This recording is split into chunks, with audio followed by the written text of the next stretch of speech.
Bismillahirrahmanirrahim. Assalamualaikum warahmatullahi wabarakatuh. Alhamdulillah.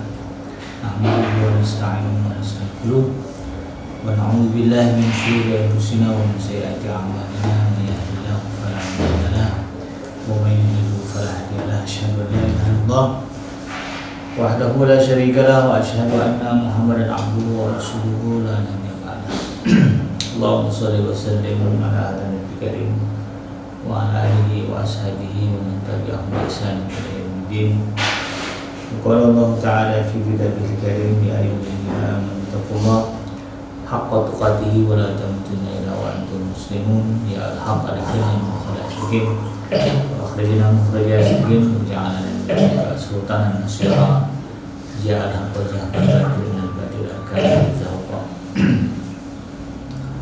Ya alim Allahumma alimna ma yanfa'una wa anfa'na bima 'allamtana wa zidna ilma wa arina al-haqqa haqqan wa rzuqna ittiba'ah wa arina al-batila batila wa rzuqna ijtinabah. Rabbi shrah li sadri wa yassir li amri wa hlul 'uqdatam min lisani yafqahu qawli. Rabbana innana amanna faghfir lana dhunubanana wa qina adzabannar. Amma ba'd. Alhamdulillah, segala puji dan syukur adalah milik Allah Tuhan semesta alam yang telah menciptakan kita dari tidak ada menjadi ada, dan karena rahmat dari Allah Subhanahu wa taala kembali kita berjumpa di udara di gelombang 10.4 PTN di Radio Successful Muslim Family dalam program Tarbiyatul Aulad, di mana insyaallah kita akan coba belajar bagaimana menjadi seorang pendidik, menjadi orang tua yang mampu melahirkan generasi-generasi yang saleh dari rahim kita, dari lingkungan kita, dengan harapan mudah-mudahan itu akan menjadi investasi yang baik bagi kita di dalam kehidupan dunia ini dan juga di akhirat. Terlebih bagi kita orang tua, anak adalah aset. Aset ketika nanti kita sudah meninggal, lalu kemudian anak kita adalah anak yang soleh, maka insya Allah dari mereka akan tetap mengalir pahala dari kebaikan-kebaikan yang mereka kerjakan untuk kita. Jangan lupa kita baca salawat dan salam. Allahumma sholli ala sayyidina Muhammad wa ala ali sayyidina Muhammad. Assalamualaikum warahmatullahi wabarakatuh. Semoga Allah terima salawat dan salam yang kita baca dan dihasilkan kepada para nabi dan para rasul, wabil khusus ya Rasulullah Muhammad SAW. Semoga dia termasuk orang yang akan berbahagia saat bertemu dengan Allah Subhanahu wa taala, dikumpulkan bersama dengan hamba-hamba Allah yang saleh, dimasukkan ke dalam jannahnya, dijauhkan dari api neraka, dikumpulkan dipertemukan dengan Rasulullah SAW di tepi sebuah telaga yang sangat indah, di bawah sebuah pohon yang sangat rindang, insyaallah. Amin ya rabbal alamin. Sahabat hadirin yang dirahmati Allah, di mana-mana Anda berada, izinkan saya di kesempatan kali ini melanjutkan kajian dalam program Tarbiyatul Aulad yang coba mendalami sebuah buku karya Dr. Abdullah Nasihawan yang berjudul Tarbiyatul Aulad fil Islam, atau pendidikan anak di dalam Islam. Tema yang akan saya angkat pada hari ini adalah menjaga anak-anak kita dari budaya pesta dan hura-hura. Karena memang sebagaimana yang kita ketahui, setan itu targetnya adalah mengajak kita manusia ini yang menjadi golongan ahli neraka untuk menemaninya. Jadi dia nyari teman sebanyak-banyaknya supaya nanti di neraka tidak kesepian. Nah, siapa temannya ya? Manusia dan jin. Kita tidak bicara tentang jin, itu urusannya beda. Sekarang kita berbicara tentang diri kita sebagai manusia yang menjadi target dari bujuk rayu setan agar masuk ke dalam nerakanya Allah bersama dengan mereka. Dan bagaimana dia menggoda? Tidak serta-merta orang disuruh bermaksiat, kadang-kadang melalui langkah-langkah yang pada akhirnya menggiring kepada pintu kedurhakaan kepada Allah Subhanahu wa taala. Jadi kalau berbicara pintu-pintu kedurhakaan, jelas ya, itu adalah dosa-dosa besar seperti membunuh, musyrik atau mempersekutukan Allah, atau kafir murtad, kemudian membunuh, berzina, kemudian juga bermain judi, minum arak. Nah, ini di antara dosa-dosa besar yang kalau sampai kita umat Islam, ya, kita anak-anak kita ini terjerumus ke dalam dosa-dosa ini, murtad, syirik, ya, kemudian berzina, yang membunuh, minum arak, judi, ini alamat, ya, begitu ya, susah, ya, sengsara dunia dan akhirat. Nah, untuk menuju kepada dosa-dosa tadi itu, ya dosa-dosa berat itu, nah iblis membuat perangkap-perangkap. Salah satu perangkap yang dibuat iblis adalah kebiasaan ya manusia melakukan pesta dan juga hura-hura.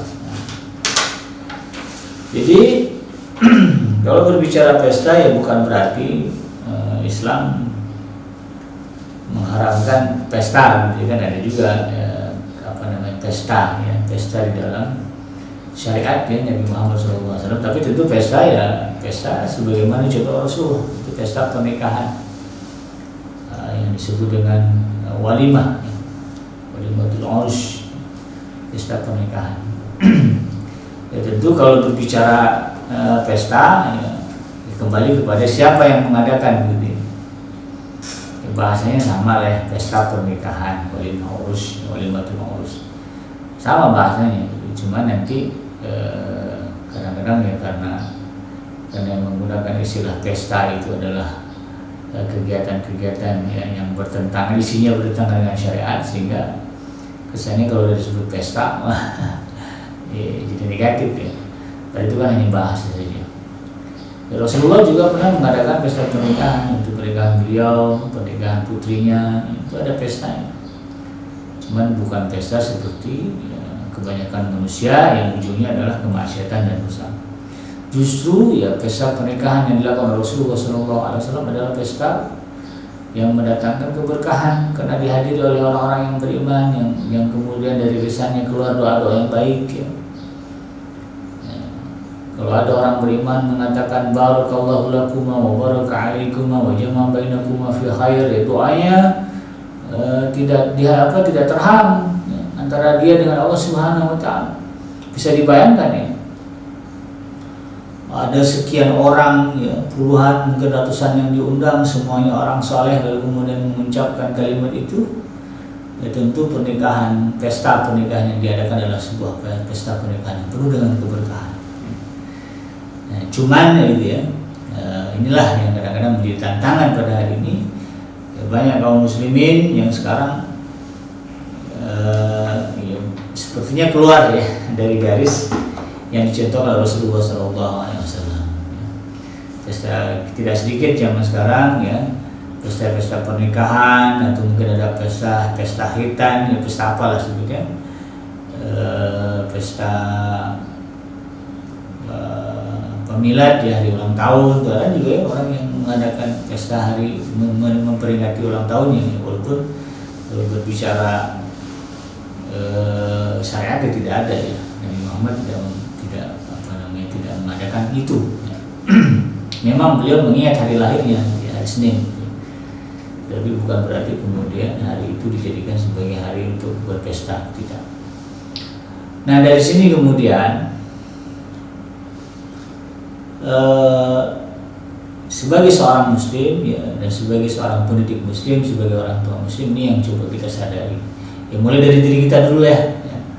Paling tidak kalau berbicara pesta, ya, hura-hura, nah ini kita sudah mulai membatasi diri, ya. Kalau ada undangan untuk pesta, undangan untuk hura-hura, ya, hura-hura itu dalam artian tidak jelas, ya, acaranya hanya having fun aja lah, ya. Kadang isi acaranya adalah, ya, joget-joget dan dansa, ya, kemudian tidak sedikit yang disuguhi minuman keras, ya, lalu kemudian ujung-ujungnya adalah perzinahan dan sebagainya. Nauzubillah. Ini bukan kebiasaan dari orang-orang Islam, itu kebiasaan orang-orang kafir. Karena ya, orang Islam, ya, dia punya prinsip semuanya akan dipertanggungjawabkan di hadapan Allah. Ya, ada prinsip halal dan haram, boleh dan tidak. Kalau orang kafir nggak ada itu. Nah, ya, semuanya disikat. Ya, yang penting gembira, yang penting senang, yang penting happy. Tidak dengan kita orang Islam. Ini yang coba kita sadarkan dalam diri kita, lalu kemudian kita sadarkan dalam anak-anak kita. Kalau anak biasanya gimana orang tua ya? Kalau dia orang tuanya tidak pernah ikut-ikutan acara pesta yang nggak jelas, begitu ya, hura-hura nggak pernah, ya bahkan mungkin ketika anak melihat foto-foto ya masa muda ayahnya, kalau sekarang gampang ya, tinggal tracing Facebook misalnya, dilihatnya ayahnya nggak pernah tuh ya, dalam fotonya, di dalam jejak digitalnya menghadiri pesta ya, hura-hura tuh nggak ada. Anak nanti akan mudah mengikuti, karena anak itu kan cuma ngikutin jalan ya. Dia meniru kita orang tuanya.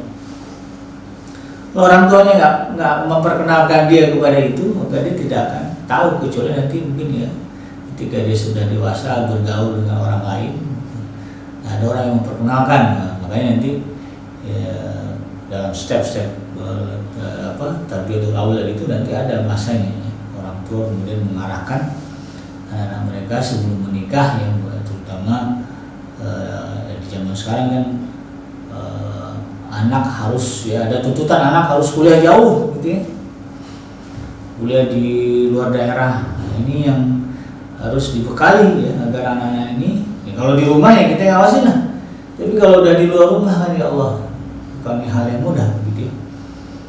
Ya, itu nanti ada bekal-bekal harus diberikan kepada anak kita. Tapi insya Allah basically kalau sudah orang tua menanamkan dari kecil ya, nilai-nilai positif, nilai-nilai Islami ya, kemudian kebiasaan beribadah, dan juga tidak memperkenalkan kepada hal-hal yang dilarang syariat ya, pesta hura-hura yang nggak jelas, maka insya Allah anak ini juga paham ya.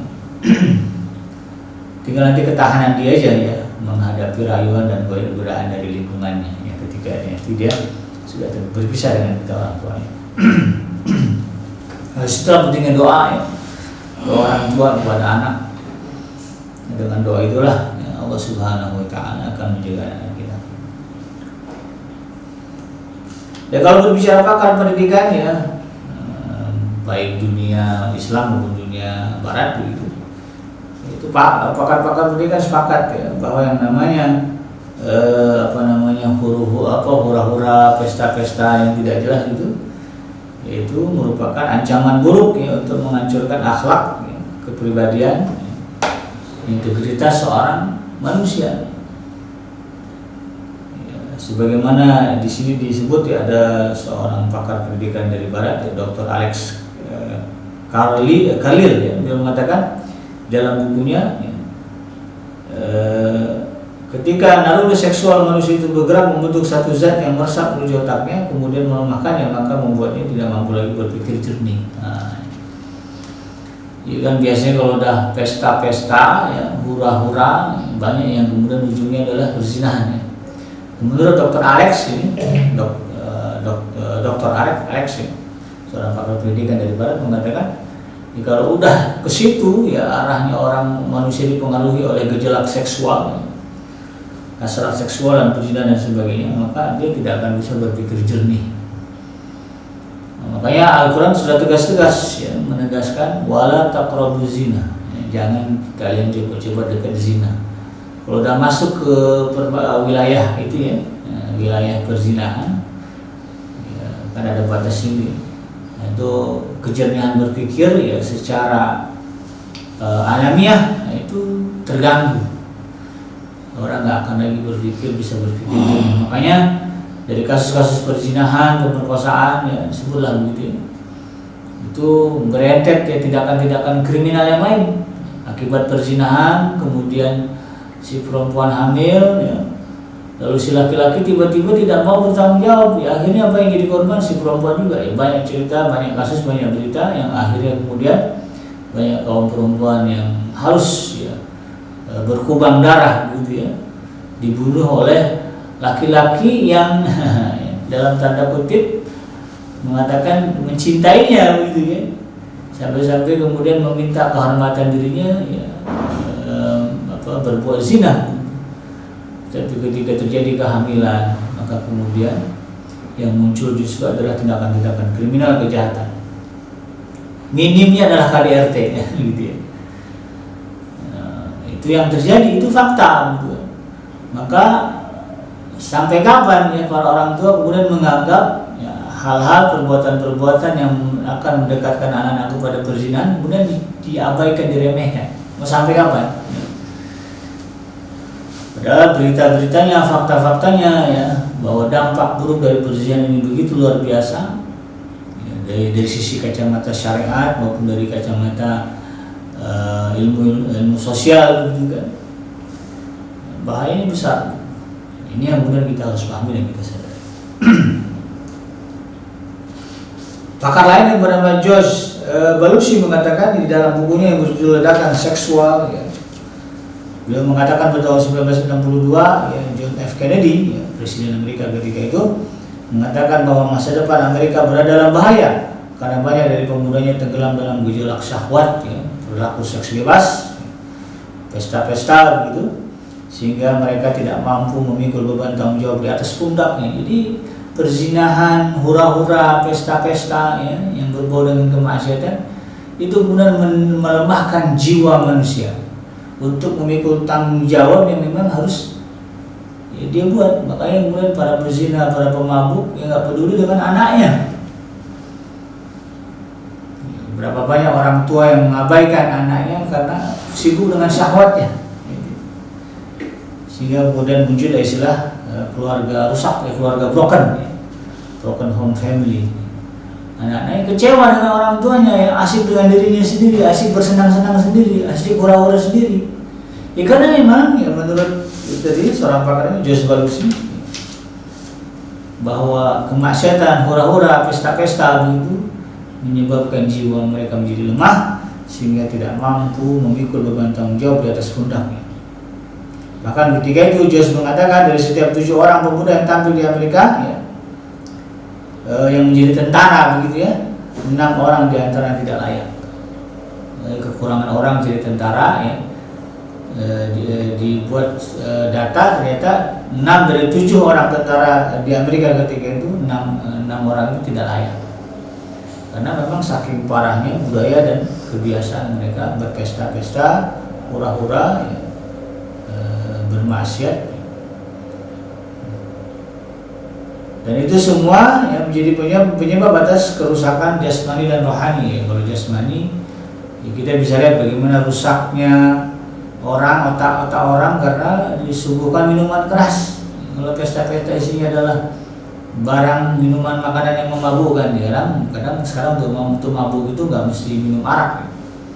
Kalau dulu kan minum mabuk itu ya minumnya khamar, ya, arak atau bir. Sekarang untuk mabuk nggak mesti minum, ngisep asap juga bisa mabuk gitu ya. Bahkan anak-anak tragis juga ya, anak-anak kita di Indonesia ini ada yang punya kebiasaan, ternyata tidak hanya di Indonesia, di negara-negara tetangga serumpun seperti Malaysia, Singapura, Brunei juga sama ya. Thailand ada anak-anak kita yang mabuk ya, dengan menghirup lem ya. Lem apa tuh? Lem ya lem ya, bukan lem organik gitu, lem lem import, disebut merek gitu. Itu ditaruh di plastik ya, mereka senang untuk menghirup udara. Nggak ada itu kadang-kadang bensin bensin diplastikin, dihirup gitu udaranya. Nggak ada itu kadang-kadang itu spidol ya, spidol. Bau-bau yang benar menyengat dan agak itu mereka suka. Mabuk juga gitu. Jadi benar-benar memabukkan itu jelas merusak saraf ya, merusak saraf otak itu banyak sarafnya. Nah, kalau kemudian orang punya kebiasaan minum mabuk ya, itu akan rusak satu persatu. Pada akhirnya kemudian mereka tidak bisa berpikir lurus, otaknya nggak bisa maksimal lagi dipakai. Itu bicara kerusakan fisik ya. Belum lagi kalau sampai dari perzinahan ya, atau dari kalau dari perzinahan jelas ya, penyakit seksual, kehamilan dini gitu ya. Bahkan kalau kerusakan fisik ya bisa menyebabkan perempuan dibunuh gitu ya oleh laki-laki yang tidak bertanggung jawab ya setelah mereka melakukan perzinahan. Kemudian apalagi kalau berbicara kerusakan jasmani, berapa banyak anak-anak muda di kampung-kampung ya, yang kemudian pesta miras, minum miras oplosan ya, kalau di berita-berita itu dioplos dicampur dengan apa, diminum langsung itu merusak organ dalam ya. ginjalnya, lambungnya, jantungnya pecah, rusak, terbakar. Ya, karena kadang-kadang nggak make sense gitu ya, barang benda-benda bahaya dicampurkan, kemudian dioplos jadi minuman keras. Itu bukan minuman orang ya, itu minuman mesin, tapi diminum orang ya, gimana nggak rusak. Dan korbannya sudah banyak. Tidakkah kita kemudian melihat itu sebagai sebuah fenomena yang harus dijadikan pelajaran bagi anak kita? Ini yang kita harus paham. Belum lagi kerusakan rohani ini. Orang kalau sudah bergelimang dengan dosa dan kemaksiatan, akan muncul pertanyaan dalam dirinya, mungkinkah Tuhan akan menerima taubat saya? Akan muncul dalam pikirannya, ngapain saya sembahyang, ngapain saya ngaji, ngapain saya ibadah, saya bergelimang dengan dosa dan kemaksiatan. Nah, ujung-ujungnya adalah berputus asa dari rahmat Allah Subhanahu wa Ta'ala, yang pada akhirnya kemudian untuk mengisi kekosongan jiwanya yang dia enggak isi dengan ajaran Allah Subhanahu wa Ta'ala. Kalau nggak jadi ateis, jadi orang murtad. Nah, dicari agama lain ya, yang aturannya kira-kira nggak seberat Islam gitu. Ada yang begitu.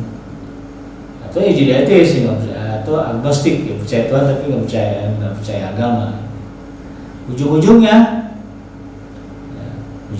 adalah mereka menjadi pribadi-pribadi yang dimurkai oleh Allah Subhanahu wa Ta'ala. Tadinya tadinya ya sholat begitu kan, begitu kena maksiat ya mikir ya, ngapain gue sholat, ya, ngapain saya sembahyang, ngapain saya ngaji, saya udah buat dosa besar gitu. Nah, itu kan pancingan-pancingan yang dibuat oleh iblis. Padahal Allah justru sudah mengatakan la yai'asu min rohillah al-qaumil kafir. Dan yang berputus asa dari rahmat Allah Subhanahu wa Ta'ala kecuali orang yang kafir. Dia tadi disebut kecuali orang yang zalim. La taqnatu min rohillah. Ada yang mengatakan jangan berputus asa dari rahmat Allah. Termasuk di dalamnya adalah ampunan dari Allah Subhanahu wa Ta'ala. Tapi setannya bisikannya itu, ngapain sholat ya? Udah dosa udah banyak, emang diterima sholat kamu? Nah, itu bisikan setan yang pada akhirnya kemudian menyebabkan mereka menjadi lemah secara rohani. Dan banyak lagi ya pakar-pakar pendidikan dari barat ya, tidak kalau berbicara pakar pendidikan Islam jelas ya, tapi pakar-pakar pendidikan dari Amerika, dari barat ya, dari Eropa, mereka juga membuat penelitian yang membuat kesimpulan bahwa perilaku seksual ya, yang menyimpang, kemudian yang tidak dikendalikan begitu kan ya, dalam bentuk pergaulan bebas, itu kemudian menimbulkan masalah-masalah sosial yang serius, dan juga menimbulkan masalah integritas diri ya. Ini yang terjadi. Maka solusinya ya, cara satu-satunya bagi kita orang tua agar anak-anak kita ya, tidak terjebak ke dalam kerusakan itu adalah menjaga mereka, menjauhkan mereka dari hal-hal tersebut. Mulai dari kalau bicara dari saya katakan perangkap ya. Nah, setan itu kan dalam Al-Qur'an disebut wala tattabi'u khutuwati syaitan innahu lakum aduwwun mubin. Jangan ikuti langkah-langkah. Jadi langkah-langkah setan menuju untuk merusak kita itu ada stepnya. Ya, kita jauhkan anak-anak kita dari langkah-langkah itu. Jangan sampai masuk ke langkah-langkahnya setan ya.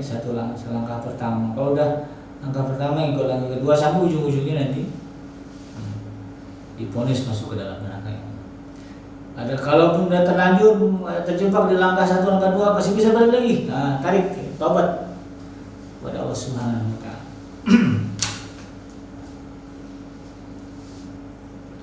Dan disinilah pentingnya kita orang tua ya, selain menjauhkan, menjaga dalam artian kita awasi mereka agar tidak terlibat ya di dalam praktek-praktek pesta yang itu tadi ya, pesta dan hura-hura itu. Kemudian juga kita pastikan anak-anak kita jiwanya ya, dihiasi oleh akhlak Islam, artinya selain kita awasi mereka juga kita ajarkan bagaimana seharusnya orang Islam ya. Mereka punya hasrat seksual dalam dirinya, ada ya, yang nggak bisa dipungkiri, yang namanya manusia kalau normal ya, laki-laki punya libido kan gitu kan, ya perempuan juga punya gairah. Bagaimana mengatasi gejolak ya, gairah itu, ya gejolak hasrat seksual itu? Ya kita ajarkan kepada anak-anak kita ada cara-cara positif gitu ya. Ya, ujungnya kan pernikahan gitu ya. Ketika mereka cukup umur ya kita nikahkan supaya kemudian gejolak seksual dan mereka bisa terarahkan dengan baik. Nah, sebelum itu ya, di usia-usia remaja ya, yang kalau saat ini harus tuntutan kuliah, sekolah gitu kan. Apalagi pemerintah sudah melarang adanya pernikahan dini gitu. Ada batas-batas yang diatur oleh pemerintah, batas usia gitu. Maka ya, kita ajarkan kegiatan-kegiatan hal-hal positif yang bisa meredam itu tadi. Ada kegiatan positif ya, yang kita tawarkan kepada anak kita ya, ikut pengajian, ikut persatuan olahraga, ikut komunitas-komunitas positif gitu ya. Banyak sekarang ya. Komunitas peduli lingkungan ya, komunitas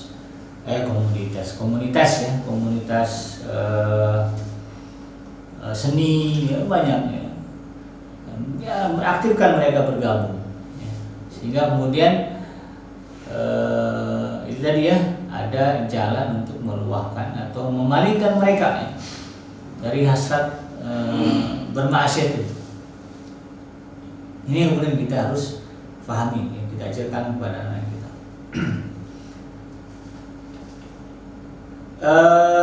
Dan kita juga harus mewaspadai ya pintu-pintu kerusakan moral ya. Selain tadi kita berbicara pesta dan hura-hura tadi ya. Menurut Dr. Abdullah Nasuwan ya, ada beberapa hal yang kemudian kita harus pahami yang semuanya merupakan pangkal dari kerusakan moral ya, dan juga penyimpangan perilaku anak. Yang pertama, jika orang tua membiarkan anaknya bergaul dengan teman-temannya yang tidak benar untuk melakukan segala yang diinginkannya tanpa pengawasan, maka anak akan mudah terpengaruh kebijakan mereka. Jadi kita lihat juga teman anak-anak kita nih, ini gimana pendidikan dia ya, di rumahnya. Kalau dia di rumahnya biasa dibebaskan oleh orang tuanya, nggak diawasi oleh orang tuanya, mau browsing apa aja di rumah terserah, mau main kemana itu terserah. Nah ini bahaya kalau anak kita bergaul dengan orang itu. Jadi kita harus cek, nggak apa-apa lah, ya aduh ribet banget ya PKJ ya, mau berteman aja. Ya itu memang resiko kita sebagai orang tua yang ingin anak kita ini menjadi investasi dunia dan akhirat. Orang mau bisnis saja bukannya gampang juga. Ya, semuanya dijabarin karena apa yang kebayang untungnya. Kita juga sama berbicara, kalau kita anggap apa yang kita lakukan akan mendatangkan keberuntungan yang besar bagi kita di dunia dan akhirat, kenapa kemudian kita berpikir itu hal yang ribet? Cek siapa temannya, ya, bisa dengan ngobrol ya, atau kita cek media sosial yang dimiliki kita, IG-nya, Facebook-nya, Twitter-nya, siapa followernya, siapa temannya, ya, dicek gitu. Siapa best friend dia, siapa yang jadi bestie-nya dia gitu. Nah, kita telusuri ya. Lalu kemudian kalau ada yang kita curigai, ya anak kayaknya ini orang tuanya ya anaknya nggak betul gitu ya, anaknya tidak benar. Kalau kita lihat kekuatan jiwa anak kita tidak mampu menarik anak itu menjadi baik, ya anak kita yang kita kasih warning. Udah kamu jangan main sama dia dulu, ya kurangi bergaul sama dia. Kenapa? Kalau soalnya Abi atau Umi perhatikan dia begini aja dialog supaya sadar ya.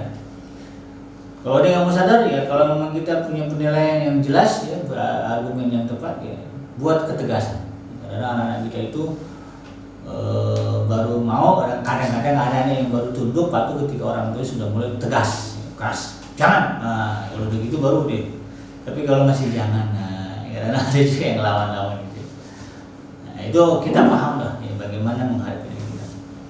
Yang kedua, jika orang tua membiarkan anak untuk menonton film-film yang mengandung ya, unsur-unsur negatif ya, apakah kekerasan, pornografi, ya, kemudian juga praktek syirik, ya, ada tuh ya. Film-film yang mengajarkan syirik, ya, film-film Bollywood, Hollywood, ya banyak kan, ada saja gitu. Nah ini kita harus saring, ya mereka juga kalau nonton kita lihat apa judul filmnya, nah ini Pak Abi, ini ya. Ya kita carilah sinopsisnya film ini tentang apa. Dan alhamdulillahnya di Indonesia kita ada lembaga sensor film ya. LSF ya, Lembaga Sensor Film. Kita doakan semoga orang-orang yang berada di badan ini ya adalah kaum muslimin yang Allah berikan kekuatan jiwa ya, sehingga mereka mampu menapis, menyaring ya film-film yang masuk ke negara kita ya, bagian mana yang boleh tonton, mana yang tidak. Nah, kebayang bagi saya bagaimana beratnya kerja mereka yang di lembaga sensor film. Apalagi ini film-film zaman sekarang diambil dari berbagai negara, masuk bebas itu ya. Itu kan adegan-adegan pornografi ini banyak, itu yang harus sensor dipotong. Yang namanya sensor kan harus ditonton dulu ya. Luar biasa, mudah-mudahan mereka diberikan kekuatan jiwa oleh Allah Subhanahu wa Ta'ala. Dan di luar itu ya kita orang tua ingatkan anak, ceklah ya filmnya apa judulnya, terutama dari negara-negara yang non-muslim ya, film-film yang memang bukan film-film Islami ya. Kita tidak melarang mereka, tetapi kita cek ya, apa sebetulnya pesan ya, yang ingin disampaikan oleh film ini. Pesan positif ya tidak apa-apa, tapi kalau pesan-pesan negatif ya, yang dimasukkan melalui alam bawah sadar melalui tontonan itu, ini kemudian kita cegah. Nah, kemudian jika orang tua memperkenankan anaknya membeli majalah-majalah ya, bahan bacaan yang sama ya, unsur mengandung unsur pornografi, kekerasan, cabul ya, maka nanti anak-anaknya juga akan berpotensi terjerumus ke dalam perbuatan-perbuatan itu tadi ya, mesum, yang maksiat, seks bebas dan sebagainya. Cek betul apa yang dibaca anak kita ya, kalau komik terutama ya, komik, majalah ya. Kalau isinya adalah majalah yang berbau pornografi dan juga kekerasan dan kesyirikan dan sebagainya, kita larang ya, kita cegah. Kemudian juga orang tua meremehkan perintah ya, untuk menutup aurat ya, bagi anak-anak perempuan misalnya. Ya, dianggap malah nggak apa-apa nak ya, pakai kerudung, nggak pakai kerudung pas di rumah ya. Kan kalau sekolah wajib misalnya, kalau di rumah nggak usah, nggak apa-apa. Di rumah dalam artian di lingkungan rumah ya. Kalau di rumah ya lah dengan mahramnya nggak ada masalah. Tapi kalau di luar rumah gitu ya, karena ada yang model begitu kan. Ya kalau ke sekolah rapi tertutup. Begitu sampai di rumah ya, tetangganya ya, bisa melihat aurat anaknya. Ini juga tidak boleh dianggap remeh. Kalau orang tua menganggap remeh itu ya, dan memberikan keleluasan mereka untuk berpergi warawiri gitu ya, atau berdandan di luar batas syariat ya.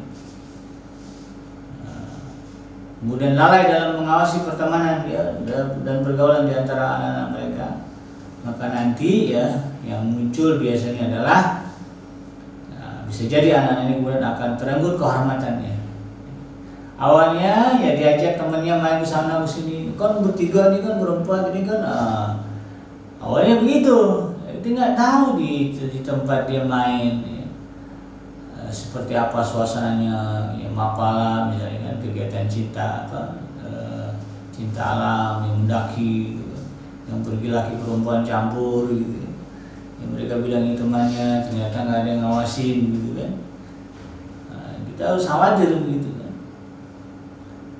Nggak ada yang ngawasin, kecuali acara sekolah ada gurunya ya, tentu guru tahu lah ya, kalau di kampus ya ada dosennya misalnya begitu, yang memberikan pengawasan, yang mencegah hal-hal yang berbau kemaksiatan terjadi. Nah, itu mungkin bisa kita tolerir ya, tapi kalau tidak seperti itu khawatir ya, mereka kemudian terjerumus sehingga kehormatan mereka ya, kegadisan mereka direnggut ya, oleh tangan-tangan yang tidak bertanggung jawab. Kalau sudah kejadian, percuma nangis juga ya. Kalau dapat berita, ayah, ibu, aku sudah beberapa bulan tidak haid, wah udah kaget ya. Usut punya usut, ternyata ya, dia melakukan perzinan dengan temannya ya. Di acara apa, ya, dalam kegiatan apa. Orang tua mau gimana, nangis juga percuma karena udah kejadian. Akhirnya itulah ya fenomena pernikahan dini sering terjadi. Orang tuanya yang pada awalnya mengacuhkan, menganggap remeh ya. Ini tidak boleh terjadi. Kemudian yang terakhir, jika orang tua tidak mengawasi anak laki-lakinya maupun perempuannya berangkat ke sekolah dan pulangnya, maka anak akan merasa leluasa untuk mendatangi tempat-tempat terlarang. Ya, orang tua nggak memastikan anak saya sampai sekolah nggak nih, pulang jam berapa, nyampe rumah jam berapa, nggak diawasi, dianggap remeh aja, biarin aja. Padahal kalau hitungan jam dia harus sudah sampai rumah. Tapi ada orang tua yang tidak memperhatikan. Harusnya anak ini sampai ke sekolah, tapi karena tidak diawasi orang tua, maka kemudian orang tua, maka anak yang merasa ya tidak diawasi orang tua. Harusnya ke sekolah nongkrong di warung, rokok bareng teman-temannya, dari rokok kemudian dikenalkan obat, narkoba, perkenalkan minuman keras, perkenalkan perzinahan, bergaul bebas. Makanya saya punya anak perempuan, kalau SD karena dekat sekolah ya, dekat rumah ya, sekolahnya alhamdulillah ya. Tapi ketika di SMP itu agak jauh, saya ngantar tiap hari, berbaring pekerjaan, antar anak sampai pastikan anak perempuannya sampai ke sekolah, pulang sekolah sama kita jemput, saya jemput ya. Walaupun tidak dijemput, kalau dia mau naik angkot pastikan jamnya, ini jam segini sampai rumah. Kalau enggak cari, telusurin sampai dapat. Itu yang saya rasakan, karena saya khawatir begitu. Ini yang kemudian kita harus pahami. Nah, sahabat hadirin yang dirahmati Allah, di antara dasar-dasar pendidikan moral, ya, kalau bicara moral ya akhlak maksudnya, yang wajib bagi para ayah dan ibu ya, serta para pendidik untuk kemudian memperhatikannya, menjaga dan menumbuh kembangkannya di dalam diri anak ya, adalah membiasakan anak-anak kita berperilaku yang baik, ya, sopan, santun, kemudian bergaul dengan orang-orang yang baik juga ya. Dia pilih, ya, dia mampu membedakan ini bisa saya ajak sebagai teman, ini tidak. Ini kita tanamkan. Kita bekali anak-anak kita dengan kemampuan menganalisa itu tadi. Punya teman modelnya begini, layak tak dijadikan sebagai teman dekat atau tidak? Ini yang kemudian kita harus coba terapkan pada kemudian sikap santun, sopan, ya. Supaya kemudian ini menjadi menjadi bagian dari akhlak mereka, ya. Sehingga nanti ketika dia bergaul, dia akan cari teman yang satu frekuensi. Anak-anak yang biasa diajarkan berkata-kata sopan, menjaga tindak tanduk, ya, sopan santun, ketemu orang tua tegur sapa yang senyumnya. Itu kalau dia bergaul dengan anak yang jutek, ketus, atau yang anak yang yang itulah ya, bukan arogan, ya ugal-ugalan gitu, ini nggak nyaman. Biasa diajarkan ngomong sopan, ya, ketemu teman yang ngomongnya kasar, ya. Kasar, terus porno gitu ya. Dia nggak nyaman, kaget gitu dia. Karena sudah dibiasakan. Tapi kalau dia nggak dibiasakan, ya, apa yang diajarkan temannya, apa yang diomongkan temannya jadi keomongan dia juga. Ya. Bahasa anak muda kan begitu sekarang ini, nggak ngomong rasanya, nggak enak ngomong rasanya kalau nggak nyebutin nama binatang, ya. Anjing, babi, monyet gitu. Itu masuk ke dalam kalimat-kalimatnya gitu dengan temannya. Jadi saya bingung kadang-kadang. Nah, anak-anak kita kalau kita ajarkan ya, kalimat yang baik, sopan santun, insya Allah itu nggak akan terdengar ya, di rumah. Dan anak tahu kalau jangan sampai keceplosan di rumah, ya di luar juga harus jaga. Gitu. Di luar dia nggak akan ngomong sembarangan. Kenapa demikian ya? Kenapa itu penting kita ajarkan ya, berkait dengan adab dan akhlak kepada anak kita, membiasakan adab dan akhlak.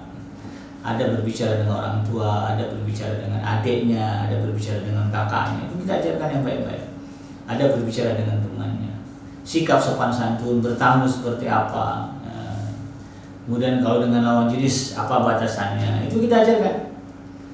Supaya kemudian menjadi akhlak mereka, menjadi sikap dan tingkah laku mereka. Sehingga ketika dia berada di luar rumah, dia tidak nyaman ketika bertemu dengan orang yang tidak sefrekuensi tadi. Diriwayatkan oleh Imam Ahmad, ya, Al-Hakim dan juga Al-Baihaqi dalam hadis yang diriwayatkan oleh Abu Hurairah radhiyallahu anhu. Ya, ia berkata bahwa Rasulullah SAW pernah bersabda, "Innama bu'itsu liutammima makarimal akhlaq." Aku diutus, kata Rasulullah SAW, tidak ada untuk menyempurnakan akhlak. Jadi tujuan utama Rasulullah SAW diutus kepada manusia adalah bagaimana akhlak manusia ini sempurna. Akhlak kepada Allah Subhanahu wa taala dan akhlak kepada sesama makhluk Allah Subhanahu wa taala. Makanya kalau kita berbicara Rasulullah SAW, yang paling menonjol dalam dirinya adalah akhlaknya. Sehingga dalam Al-Quran dikatakan, wa innaka la'ala khuluqin azim. Ya, Allah sendiri mengaku engkau Muhammad betul-betul memiliki akhlak yang agung. Allah saja sampai mengakui. Maka heran saya kalau hari ini ada orang yang katanya mencintai Nabi Muhammad tetapi tidak berakhlak seperti akhlaknya Nabi Muhammad SAW. Ucapannya kasar ya, pada Rasulullah SAW, ucapannya santun sopan. Apalagi ya, omongannya porno. Rasulullah nggak pernah ngomongin porno. Jadi kalau ada orang yang kemudian mengklaim mencintai Nabi, ya, gemar melakukan ikut majelis ini majelis itu, tapi kemudian akhlaknya tidak seperti akhlaknya Rasulullah SAW. Nah, kalau ketemu saya nonsen gitu ya, bohong aja gitu ya. Tapi ya itu tadi ya, kita kedapatkan akhlak dan akhlak yang baik nih, insya Allah ya, kita akan dikenal sebagai orang yang mencintai Nabi Muhammad SAW. Walaupun kita tidak berikrar menyebutkan, mengklaim, tapi dalam hatinya kita sadar bahwa kita sedang mencintai Nabi Muhammad SAW. Kemudian dalam sebuah hadis yang diriwayatkan oleh Ibnu Bardawi ya, dengan sanad sahih bahwa ada seorang laki-laki yang bertanya kepada Rasulullah SAW tentang akhlak yang baik. Maka kemudian Rasulullah membaca surah Al-A'raf ayat yang ke-7 ya. Huzil afwa wa'mur bil ma'ruf wa'arid 'anil jahilin. Ya. Jadilah engkau pemaaf dan perintahkan orang mengerjakan yang ma'ruf, yang baik ya. Serta berpalinglah dari orang-orang yang jahil, orang-orang yang bodoh. Nah, jadi akhlak yang baik itu pedoman ini kata Rasulullah SAW. Ya, huzul afwa, ya, jadilah maaf. Ya, kita juga sebagai orang yang suka buat salah kan senang kalau dimaafin kan. Nah, maka kita juga harus belajar untuk menjadi seorang pemaaf. Ini sebaik-baik akhlak ya adalah pemaaf.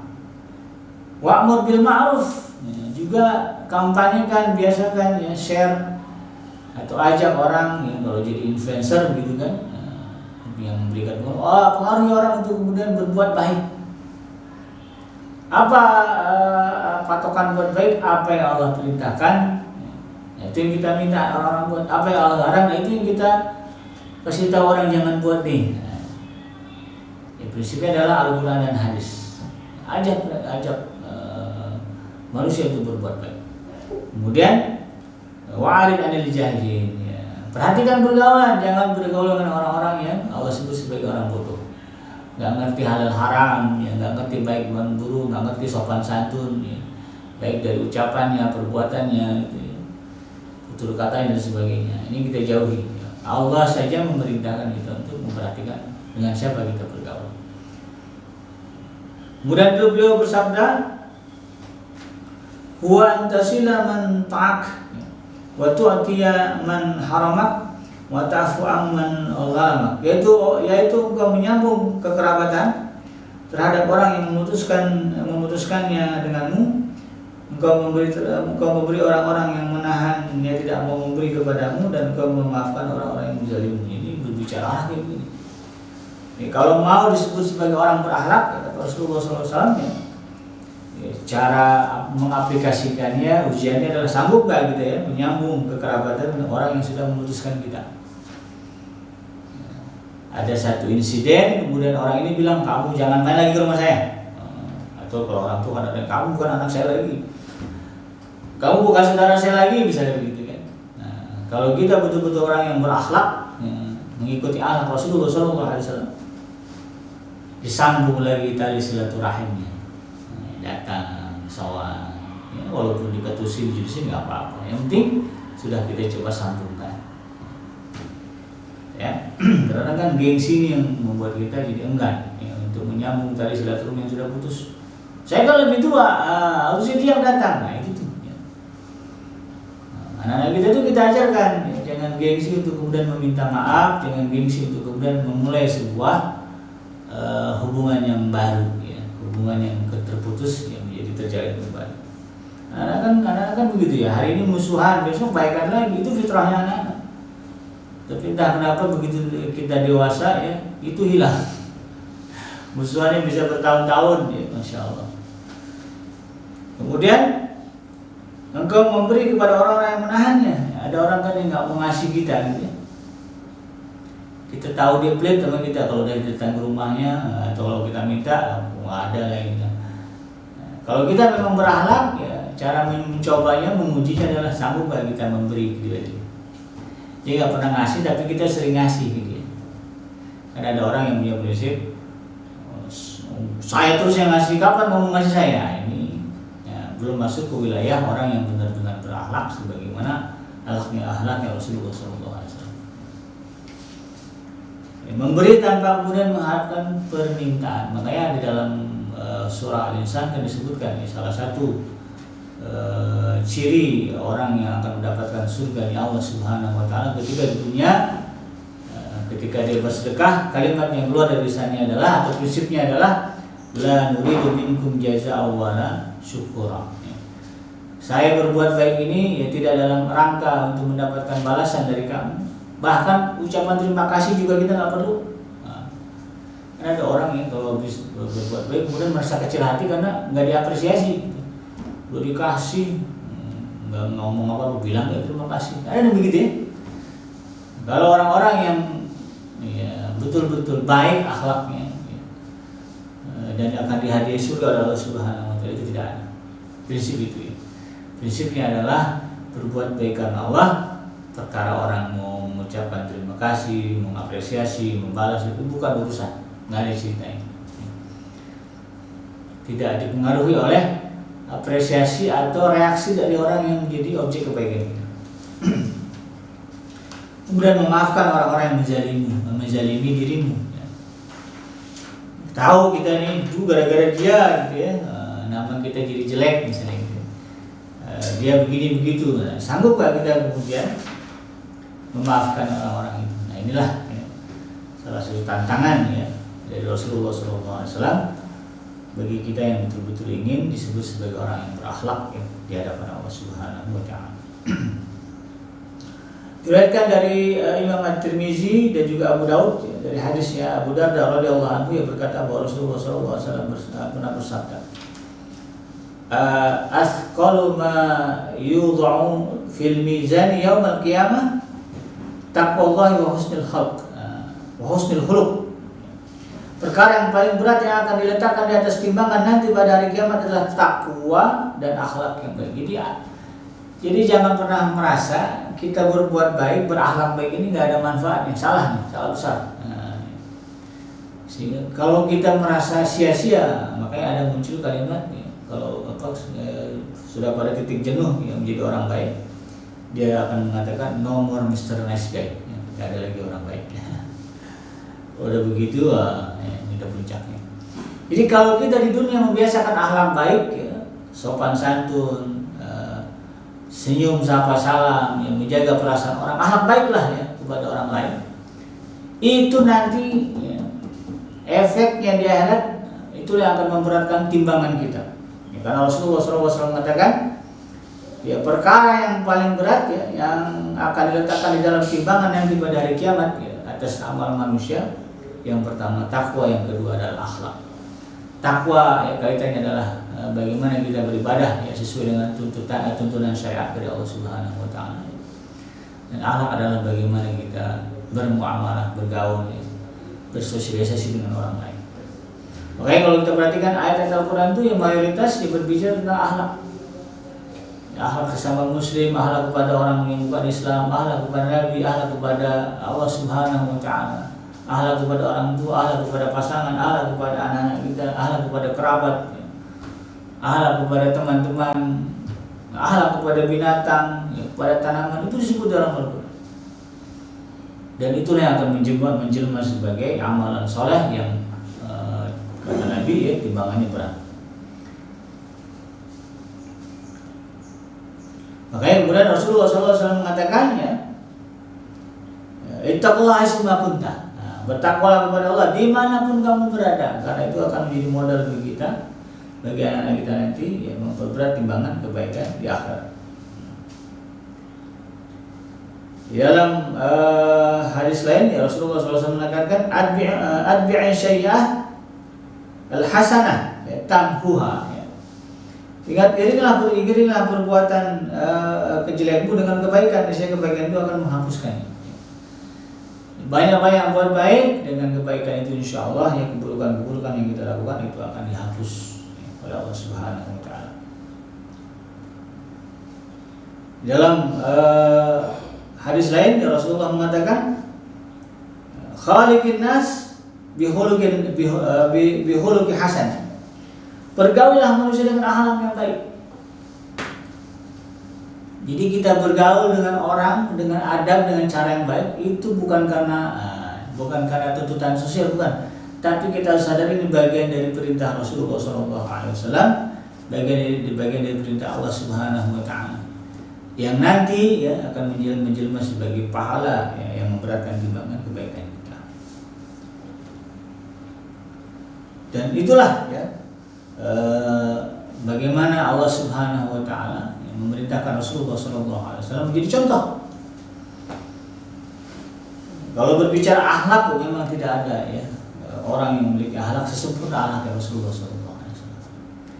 Nah, dari sinilah kemudian ya kita coba telusuri bagaimana ya kehidupan Rasulullah SAW, bagaimana beliau berakhlak kepada manusia yang ada di sekelilingnya. Kadang kita ini hanya berat kepada bagaimana ibadahnya Rasulullah, gitu ya. Sholatnya, puasanya, ya wudunya, sampai-sampai kita berantem, ini nggak sesuai sunnah nih, nggak nyunah nih, gitu. Karena sibuk di urusan ibadah. Tapi yang paling penting bagaimana Rasulullah SAW berakhlak dengan sesamanya, dengan sesama Muslim, itu yang sering diabaikan. Padahal Rasulullah SAW tidak pernah mencaci menghina ya, sesama Muslim, ya. Tetapi kita yang mengklaim yang mengikuti sunnah Nabi justru dia suka sekali kemudian mencela, mencaci, memaki orang-orang sesama Muslim hanya gara-gara beda persepsi dalam persoalan fikih saja. Ini kan jadinya salah kaprah, gitu ya. Ini yang coba kita ajar kepada anak kita agar bagaimana kemudian mereka tumbuh menjadi pribadi-pribadi yang baik, ya, pribadi yang saling menghargai, menghormati, ya, dan tidak suka mencaci maki dan mencela. Karena itu bukan bagian dari akhlak seorang Muslim, sebagaimana yang dicontohkan oleh Rasulullah SAW. Mudah-mudahan bermanfaat, yang benar adalah dari Allah Subhanahu wa Ta'ala, dan yang salah semata-mata lahir dari kealfaan dan kehilapan saya pribadi. Saya bikin undur. Subhanaka Allahumma rabbana wa bihamdika, asyhadu an la ilaha illa anta, astaghfiruka wa atubu ilaik. Alhamdulillahirabbil alamin. Assalamualaikum warahmatullahi wabarakatuh.